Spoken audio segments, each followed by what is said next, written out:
अस्सलाम वालेकुम। मैं बताऊँ क्या खुलनी ये चौधरी। अस्सलाम वालेकुम। मेरा नाम अल्लाह दिता है। ज़मींदारां दे घरां विच कम करना कोई दूजा महंगाई इतनी हो गई है, कोई बंदा दे छड्डदा कोई नहीं दिंदा।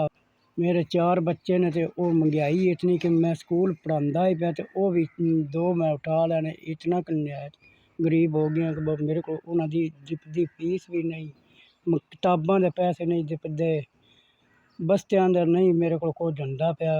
ज़मींदारां दे घरां विच कम करना कोई चारा ने दे छड्डदा, कदी दे छड्डदे ने कदी नहीं दिंदे।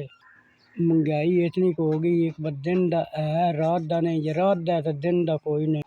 जी मैं बुढ़ा बंदा, मैं बीमार भी हो गया। ज़मींदारां दे हुण घरां विच मेरे कोल कम ही नहीं हुंदा।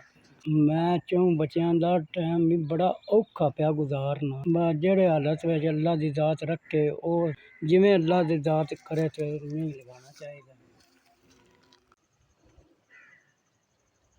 बड़ी बड़ी मेहरबानी। भला होवे अल्लाह पाक तुहानू चौखा दे, वसदे रहो।